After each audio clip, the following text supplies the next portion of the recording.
Welcome to the video podcast on supportive voices, a new framework for helplines, establishing and running helplines in the Red Cross, Red Crescent national societies, and also in other organizations that are interested in using this framework.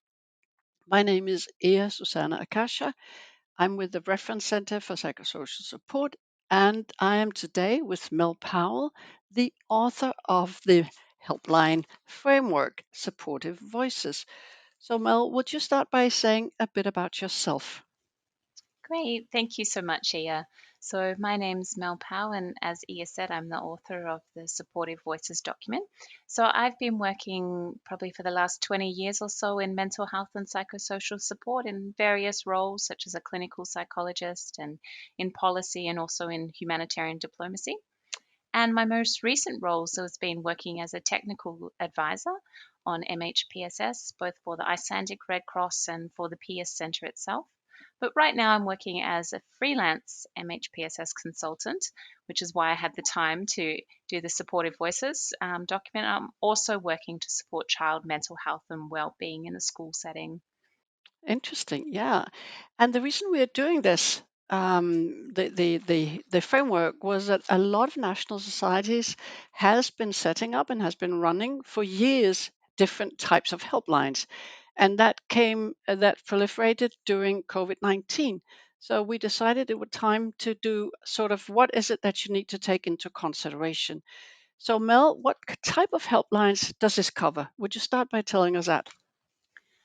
Well, when I was doing my research, I wanted to look at a very broad variety of helplines because I thought it was really important to draw in the different learnings from all the helplines.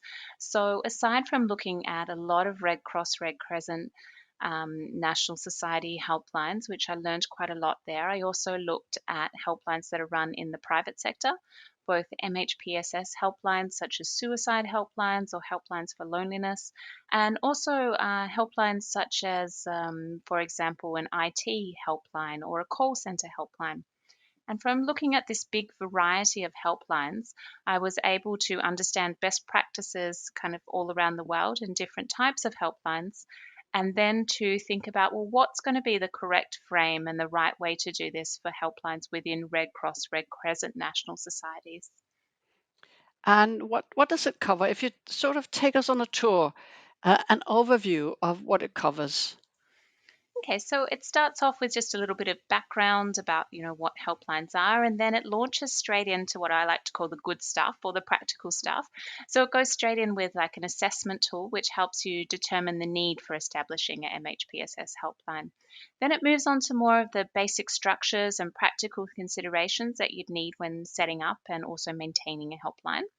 Then it takes us through some recommendations on MHPSS specific training that you would need for your staff and volunteers who are running and operating that helpline. And then I think the next part is about supportive supervision. So, how your staff can be well supported and their skills can be maintained and improved. And very importantly, the next part is talking about how to make your helpline trauma informed. And I'm sure we'll talk a bit more about that here because it's an essential component of helplines that they're taking a trauma informed approach.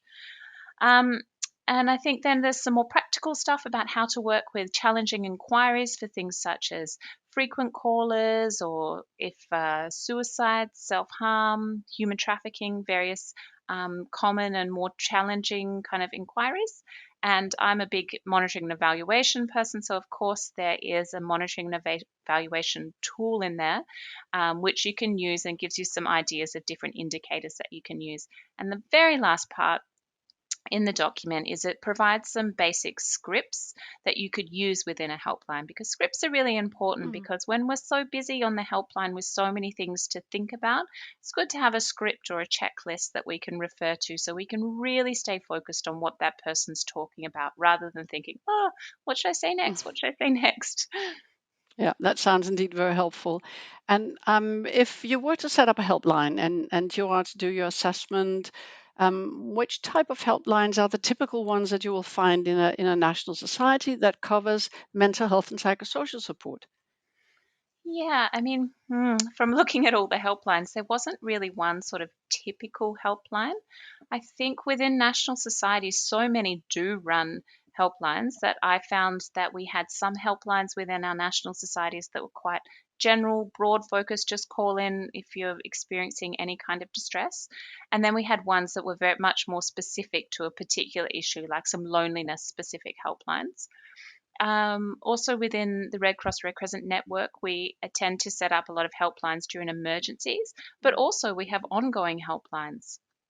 What I found really interesting, and I didn't know about before I did this research, is the National Society helplines can be both receive incoming calls, which I was quite well aware of, but also that they put out outbound calls. So they might be doing well-being checks on people or checking how people are, for example, during a bushfire crisis or something like that.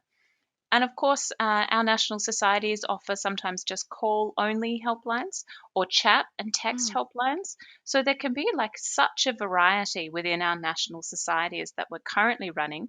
And I assume that we will run in the future.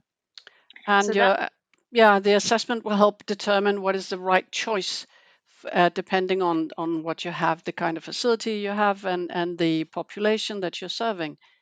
absolutely, yeah, Oh, that's great. true. Yeah. No, I found the assessment tool really very, very, very comprehensive and very good. And there are some helplines that are run in a pretty basic way. Just give us a brief example of one that's a basic one, so you can give us a vivid example, and one that's more comprehensive. Yeah, so I believe within the document itself, I used the example of the Liberian Red Cross.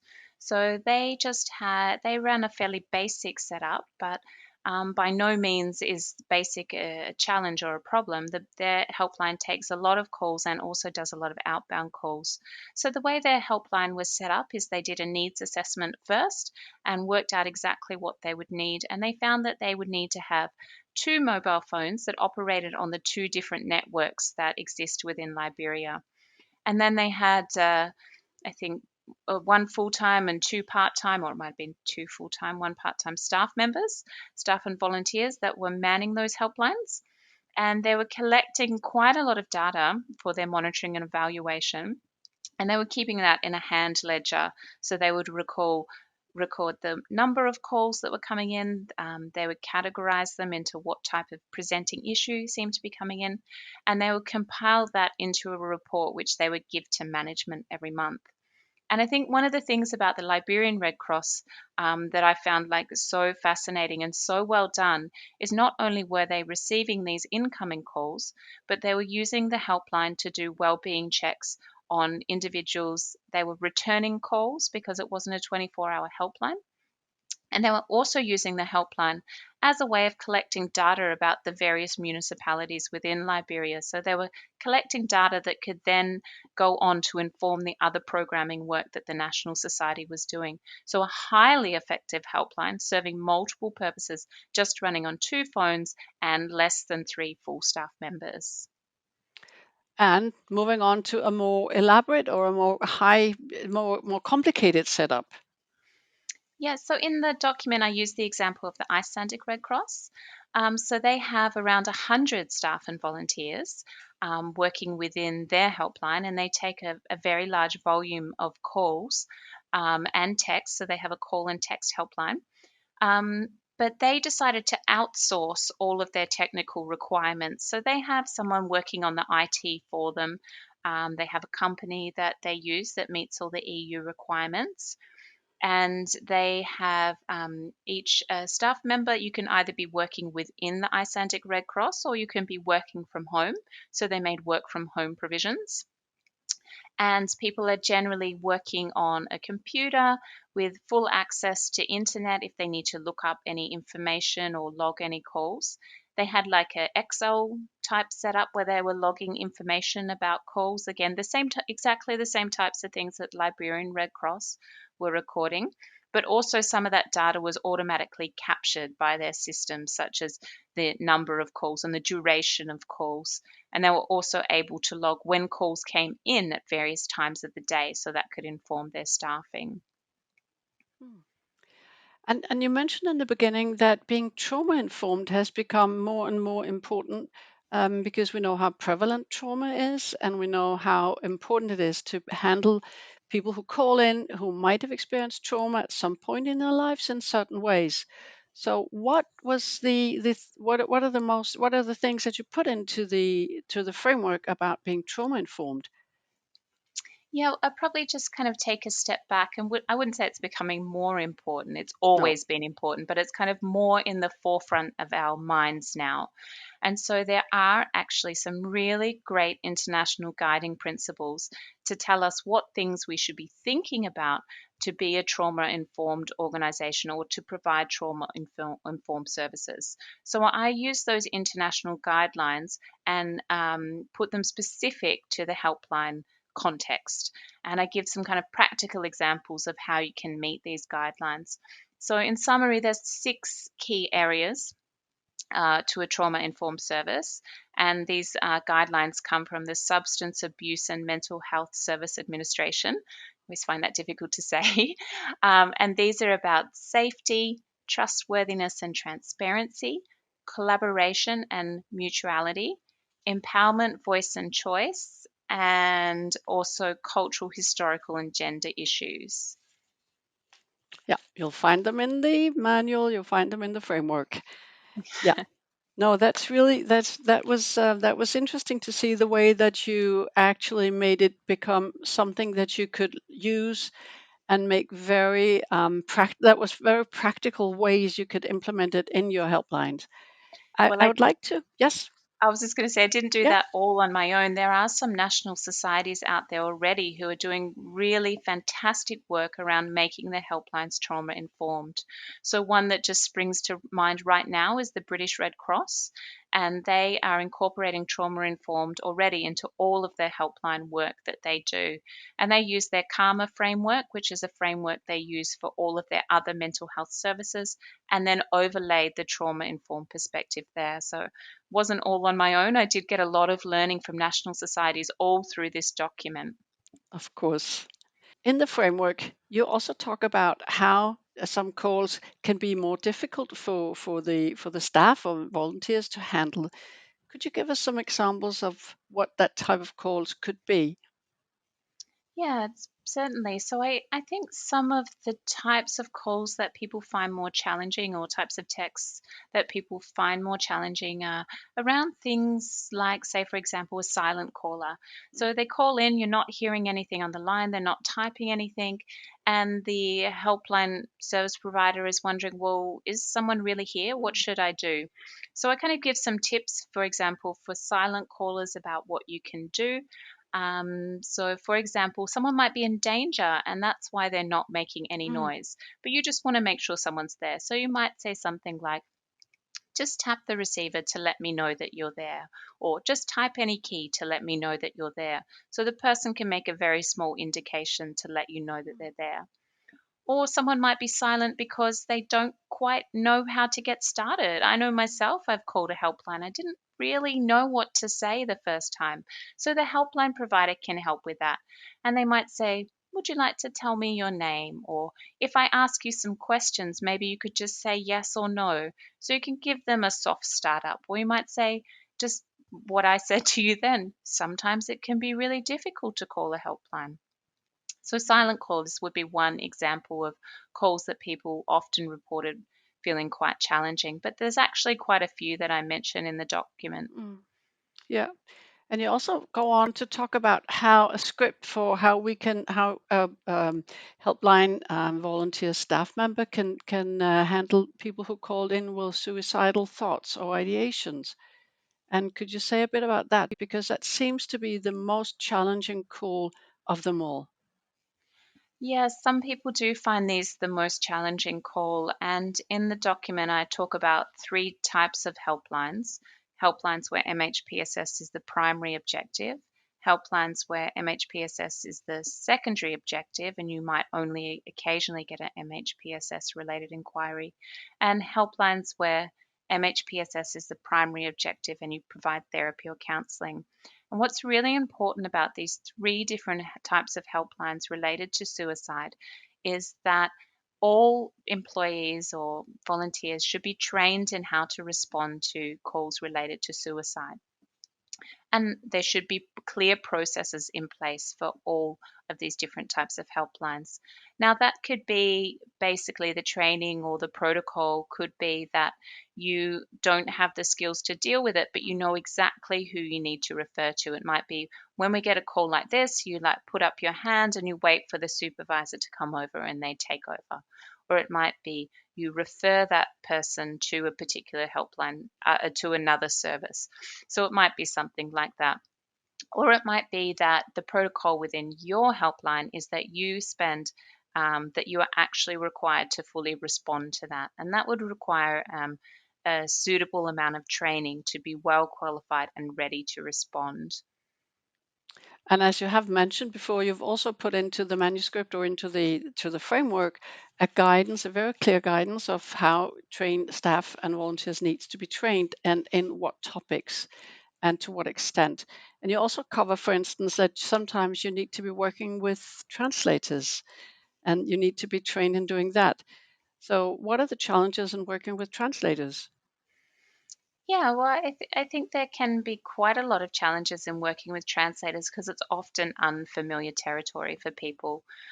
So I think that training that you take should step you through some of those challenges Mm. just to help you be more aware. And also, there can be ways that are more effective to work with translators. So, to remember not to have extremely long monologues about something from your side, so that the translator does have time to communicate what it is and to break that into smaller pieces. And also, it's important just to be checking for comprehension and Mm. meaning, because often when we're using a translator, not only is the language different, but oftentimes the culture is different as well. Mm. So we just spend a little more time making sure we're on the same page about what's being communicated both ways. So until now, you have talked about doing assessment, doing a really good assessment. There's this very good assessment questionnaire. You have talked about doing the different trainings depending on what kind of helpline you're running, and you have talked about the different scripts. But you also mentioned that you're a big fan of monitoring and evaluation. So, what does that part contain in the framework about monitoring and evaluation?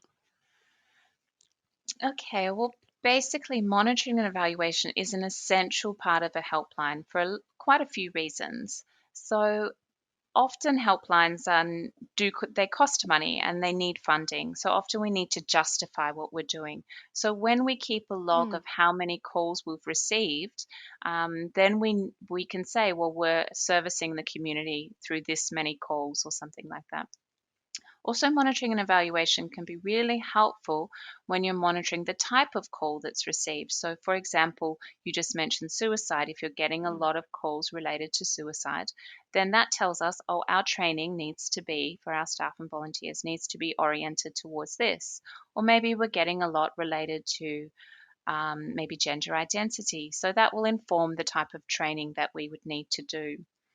Also, when we're recording what time of day the calls are come in, that can help us with staffing. So I know one particular helpline, they found the majority of their calls came between 1 a.m. and 3 a.m.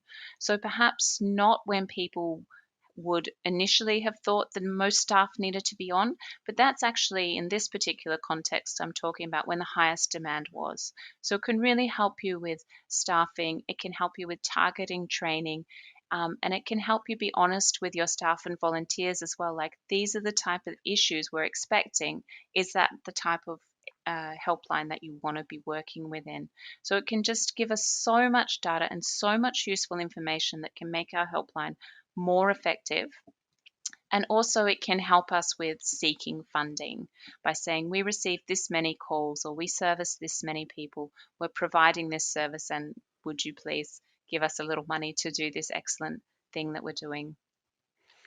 And the final question from my side would be, why do we call it a helpline and not a hotline? Um, I think that there's a few different takes on this. So Hmm. we know that in some contexts, the word hotline can actually refer to an escort service or sex kind of service, and so that was quite a triggering word to use the word hotline. Um, And sometimes as well, like the word helpline can also be a bit Mm, triggering. Like we're kind of saying that people need help, whereas maybe they need support, mm, which is why we went for the words supportive voices mm. as well. Thank you very much. So it's been very interesting talking to you, and I would recommend everybody to read the Helpline Framework Supportive Voices, as Mel just said. Thank you, Mel, for joining us today. Thank you so much for inviting me to speak today, Ia.